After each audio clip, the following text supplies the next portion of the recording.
Hello guys, welcome to sporty showcase. நம்ம இன்னைக்கு WPL பற்றி தான் பேச போகிறோம்.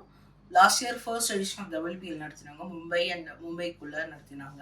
இந்த வருஷம் பெங்களூர் அண்ட் டெல்லியில் நடத்தினாங்க. இதில் மொத்தம் 5 டீம் தான். So compared to last year இந்த வருஷம் நிறைய க்ரௌட் சப்போர்ட் இருந்தது. அது பர்டிகுலர் RCB ஹோம் மேட்சஸ் தான், முக்கால்வாசி மேட்சஸ் ஸ்டேடியம் ஃபுல்லாக எடுத்து நல்ல சப்போர்ட் கிடச்சிது RCBக்கு. So I think hopefully next coming இயர்ஸில் இன்னும் நிறைய டீம்ஸ் ஆட் பண்ணி இந்த லீக் இன்னும் WPL மோர் இன்ட்ரெஸ்டிங் ஆக்குவாங்கன்னு நினைக்கிறேன். IPL மாதிரி வேர்ல்ட் லெவலில் இந்த லீகும் பேசப்படும்னு நினைக்கிறேன். ஸோ இந்த வருஷம் WPL யாரெல்லாம் எப்படி பர்ஃபார்ம் பண்ணியிருக்காங்கன்னு பார்க்கலாம். ஃபர்ஸ்ட் பேட்டிங்லன்னு பார்த்தீங்கன்னா டாப்பில் டெல்லியை சேர்ந்த மெக் லானி, இங்கே ஃபார்மர் ஆஸ்திரேலியன் கேப்டன் இருந்திருக்காங்க. ஸோ இங்கே வந்து 8 மேட்சஸில் 308 ரன்ஸ் அடிச்சிருக்காங்க. Test strike rate of 125. அதேமாதிரி நெக்ஸ்ட் பார்த்தீங்கன்னா தீப்தி சர்மா இங்கே யூபிக்காக ஆடுறாங்க. இவங்க பார்த்தீங்கன்னா 8 மேட்சஸில் 295 ரன்ஸ் அட் 136 ஸ்ட்ரைக் ரேட்டில் அடிச்சிருக்காங்க. ஸோ இவங்க தான் பேட்டிங்கில் top performance. And bowling wise பார்த்தீங்கன்னா Marizanne Kapp and Jess Johnson, pronunciation தப்பாக இருந்தால் மன்னிச்சுக்கோங்க. ஸோ இவங்க பார்த்தீங்கன்னா 2 பேருமே டெல்லியை சேர்ந்தவங்க. 2 பேருமே 6 மேட்சஸில் 11 விக்கெட்ஸ் எடுத்துருக்காங்க. நெக்ஸ்ட் செக்மெண்ட் என்னன்னு பார்த்தீங்கன்னா லாஸ்ட் இயர் யாரெல்லாம் நல்லா பர்ஃபார்ம் பண்ணலாம், அவங்க சடனாக இந்த வருஷம் திடீர்னு ரொம்ப நல்லா பர்ஃபார்ம் பண்ணியிருப்பாங்க. அந்த பிளேயரை பற்றி தான் பார்க்க போகிறோம். அதில் ஃபர்ஸ்ட் பிளேயர் யாருன்னு பார்த்தீங்கன்னா தீப்தி சர்மா. இங்கே லாஸ்ட் இயர் யூபிக்கு ஆடுவோம் 9 மேட்சஸில் 90 ரன்ஸ் தான் அடிச்சிருக்காங்க. ஆனால் இந்த வருஷம் பார்த்தீங்கன்னா 8 மேட்சஸில் 295 ரன் அடிச்சிருக்காங்க.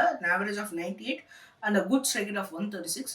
அதே மாதிரி பார்த்தீங்கன்னா டெல்லியை சேர்ந்த மரிசின் கேப் பவுலர் வந்து லாஸ்ட் இயர் வந்து 9 மேட்சஸில் 9 விக்கெட்ஸில் எடுத்திருந்தாங்க. ஆனால் இந்த வருஷம் பார்த்தீங்கன்னா 6 மேட்சஸில் 11 விக்கெட்ஸ் எடுத்திருக்காங்க. With average of 14.18. ஸோ இவங்க தான் வந்து அந்த அன்எக்ஸ்பெக்டட் பர்ஃபார்மன்ஸில் 2 பிளேயர் இவங்க தான். ஸோ நெக்ஸ்ட் பார்த்தீங்கன்னா இன்னைக்கு எலிமினேட்டரி கேம் நடக்குது between MA and RCB.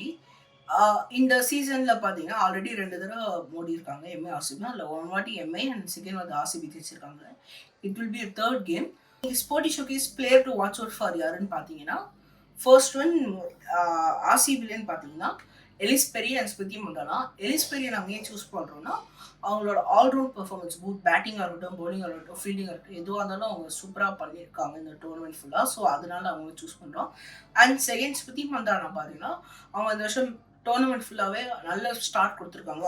246 run அடிச்சிருக்காங்க at strike rate of 140. So அவங்க தான் RCBலன்னு எங்களுக்கு player to watch out for. அதே மாதிரி MAலேருந்து பார்த்தீங்கன்னா இஸ்மாயில் பவுலர் வந்து 6 மேட்சஸில் 8 விக்கெட்ஸ் எடுத்திருக்காங்க. அவங்க அதோட எக்கனாமி ரேட் பார்த்தீங்கன்னா 3.95 அந்த ரேட்டில் அவங்க பவுல் பண்ணியிருக்காங்க. ஒரு நல்ல பவுலராக இருந்திருக்காங்க டோர்னமெண்ட் ஃபுல்லாக. அதே மாதிரி Indian team captain Harmanpreet Kaur அவங்களும் இந்த வருஷம் பேட்டிங்கில் செம்மையாக பர்ஃபார்ம் பண்ணியிருக்காங்க. 235 ரன்ஸ் அடிச்சிருக்காங்க அட் ஸ்ட்ரைக் ரேட் ஆஃப் 146. இந்த 4 பேர் தான் எங்களோட player to watch out for.